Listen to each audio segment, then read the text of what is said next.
Batman Milletvekili Sayın Necdet İpekgüz. Buyurun Sayın İpekgüz.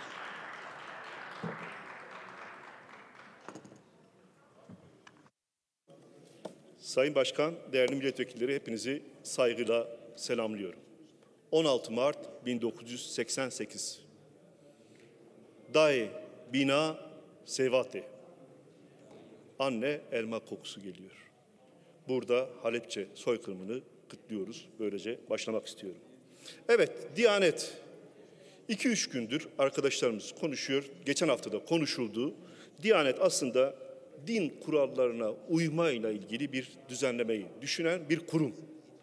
Ve 1960'lara kadar aslında kapalı, 65'lerden sonra giderek siyasetin müdahale alanına dönüşmüş. Siyasetin müdahale alanıyla beraber iktidarlar dini kendi doğrultularında kullanmaya çalışmışlar. Ve Diyanet şu anda internette bir sayfası var. Girdiğinizde, internet sayfasını açtığınızda bütün yaptığı faaliyetleri, bütün yayınları paylaşıyor. Tek bir dille mi? Hayır. 6 dille paylaşıyor. Türkçe, İngilizce, Fransızca, Rusça, İspanyolca, Arapça. Kürtçe yok. 6 dilde yayın yapan bir Diyanet Kurumu var. Ve bu Diyanet Kurumu 2015'te Kur'an-ı Kerim'i Kürtçe, Latin harfleriyle basmış mealini. 2015'te Arap harfleriyle ve bir tek Kürtçe ile ilgili o günden beri bir yayın yok. Diyanet'le ilgili yok. Ben şahidim. Dün de, şimdi de bakalım. Şimdi de bakalım İlhan Bey. Bir diyelim. 2013 Recep Tayyip Erdoğan Mardin'de çözüm meselesi, Kürt meselesini nasıl çözeceğiz, neleri konuşacağız? Kanaat önderlerinden birisi diyor ki, ya bari hutbelerde, vaazlarda Kürtçe anlatılabilse. Ne diyor? Bunun olması lazım. Birçok hutbede, birçok vaazda Arapça geçiyor, birçok insan bilmiyor. Bunun anlamının olması lazım. Kürtçe ile ilgili niye yok? O günden bugüne geliyoruz, bir tek Kürtçe sayfa yok. Ne oluyor? İstanbul'da mevlüt verenler, vaaz verenler, bir taziyede Fatiha okup orada dini sohbetler yapanlar şu anda cezaevinde. Mele Ekrem ve arkadaşları. Melle diyorum çünkü Mele Ekrem dediğimizde Kürtçe'de melle ayrı bir saygınlığı, hürmeti olan medrese eğitiminden gelen insanlar. Neydi? Adalet ve Kalkınma Partisi tekrar çözüm meselesinde dedi ki mellelere özgürlük tanıyalım. Melleler gelsin, imam olsun, bulundukları yerde çalışsın. Ben geçen yıl Hasankeyf'in köyüne gittim. Cuma günüydü. Kaymakamlık DEDAŞ'ın parası ödemediği için elektrikleri kesmişti. Su yoktu. Cami imamıyla sohbet ettim. Dedi ki vekilim keşke su olsa en azından hutbelerde insanlar gelseydi. Nerelisiniz? Giresunlu. Hanifi, Giresunlu, Hasankeyf'in köyünde tek bir kelime Kürtçe bilmiyor. O mellelerden buraya geldik. Bitlis müftülüğü daha 2 ay öncesine kadar müftülük Kürtçe her hutbeyi çevirip yayınlıyordu. Telefon açılmış, onu kaldırın. Bu mu sizin din anlayışınız? Siz 25 milyon, 30 milyon Kürt'ten söz edeceksiniz. Seçim dönemleri gideceksiniz. Le le le, lo lo lo, leble güle diyeceksiniz. Diyanet'te Kürtçeyi inkar edeceksiniz.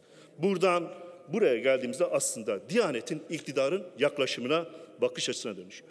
Bir diğeri, sadece bu mu? Diyanet ne yapıyor? 150 bine yakın çalışanı var. 120 bin ile 150 bin arası. Dergi basıyor, diyor ki hepiniz almak zorundasınız imamlara.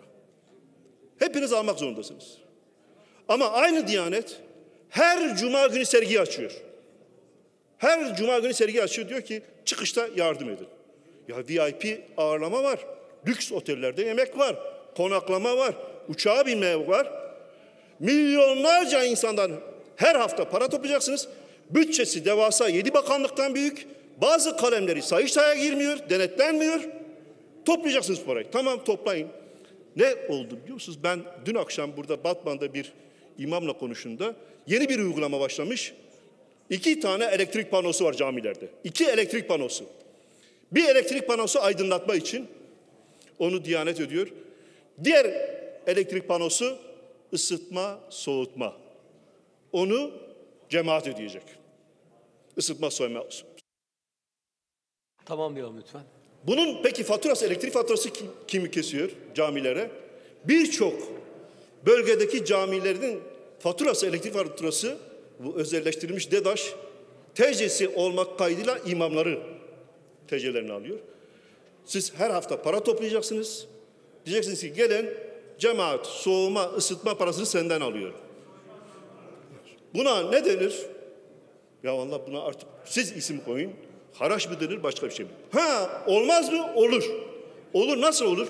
O zaman özgür ortamda ben kendi Şafii'ysem Şafii, Alevi'ysem Alevi, seçeceğim ibadet yerinde özgür olayım, özgür bir şekilde kendi inançlarımla yapayım, tekçi bir anlayış olmasın, bunu ben karşılayayım. Ne onu yapıyorsunuz, parayı alıyorsunuz ve tekçi anlayışla bu uygulamaya çalışıyorsunuz. Daha çok konu var. Keşke bu dergilere birkaç tane Kürtçe bir öykü. Teşekkür ediyorum. Selamlayın. Toparlamak istiyorum. Tekrar dönüyorum Diyanet İşleri Başkanlığı'na. İletilsin burada. Bu konu çok konuşuluyor. Kürtçenin olmaması caiz mi, haram mı, günah mı? Bari bu soruya Diyanet cevap versin. Saygılarımı sunuyorum.